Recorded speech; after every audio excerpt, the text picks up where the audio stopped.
Praise the Lord, hallelujah.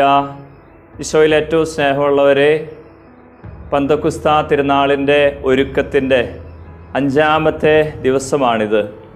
ഏറെ സ്നേഹത്തോടെ നിങ്ങളെ സ്വാഗതം ചെയ്യുന്നു.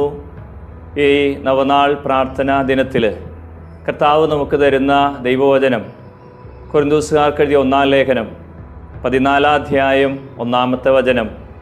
സ്നേഹമായിരിക്കട്ടെ നിങ്ങളുടെ ലക്ഷ്യം. പരിശുദ്ധാത്മാവിൻ്റെ ഫലങ്ങളിൽ ആദ്യ ഫലമായിട്ടാണ് വചനം പറയുക സ്നേഹത്തെക്കുറിച്ച്. ദൈവസ്നേഹം കൊണ്ട് പന്തക്കുസ്തായിൽ നിറഞ്ഞ സ്ലീഹന്മാരാണ് ഈശോയുടെ ദൗത്യവുമായി ലോകത്തിലേക്ക് ഇറങ്ങുക.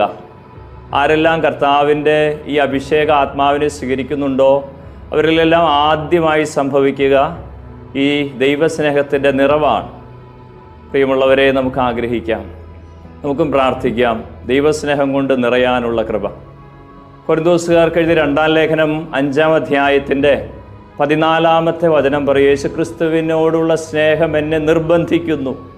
പൗലോസിഹായിലെ ഈ വചനമാണ് മദർ തെരേസ പറയുക അമ്മയുടെ ജീവിതത്തെ മുഴുവൻ നിയന്ത്രിച്ചത്.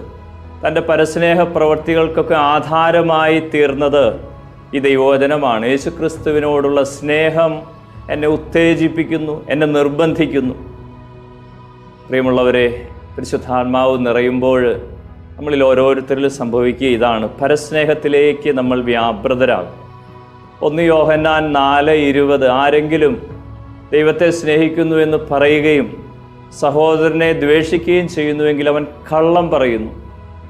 കാണപ്പെടുന്ന സഹോദരനെ സ്നേഹിക്കാത്തവന് കാണപ്പെടാത്ത ദൈവത്തെ സ്നേഹിക്കാൻ സാധിക്കുകയില്ല എന്ന് യോഹന്നാൻ ശ്ലീഹ ശക്തമായി ഓർമ്മപ്പെടുത്തുകയാണ്.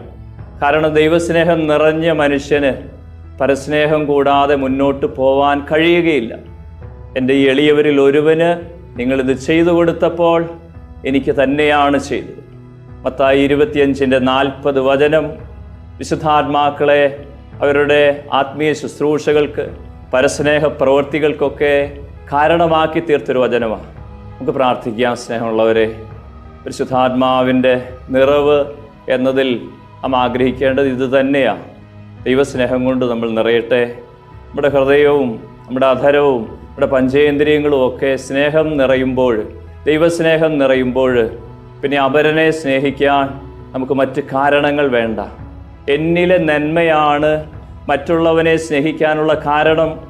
അപരനിലെ നന്മയല്ല, അപരനിലുള്ള ഗുണമല്ല, എൻ്റെ ഉള്ളിലെ ദൈവസ്നേഹത്തിൻ്റെ നന്മയാണ് ആരെയും ഹൃദയത്തോട് ചേർക്കാൻ എന്നെ പ്രാപ്തനാക്കുക, അല്ലെങ്കിൽ എന്നെ പ്രാപ്തനാക്കേണ്ടത്. നമുക്ക് പ്രാർത്ഥിക്കാം. ഇതൊരു ദൈവീക അനുഗ്രഹമാണ്. സ്നേഹത്തിൽ, ദൈവസ്നേഹത്തിൽ വ്യാപരിക്കാൻ കഴിയുക, എല്ലാവരെയും കർത്താവിനെ പ്രതി സ്നേഹിക്കാൻ കഴിയുക, എല്ലാവരോടും ക്ഷമിക്കാൻ കഴിയുക. പ്രാർത്ഥിക്കാൻ. സ്നേഹമുള്ളവരെ, ഈ കരുത്ത് പരിശുദ്ധാത്മാവ് നമുക്ക് തരട്ടെ. ദൈവം നിങ്ങളെ സമർത്ഥമായി അനുഗ്രഹിക്കട്ടെ. ആമേൻ.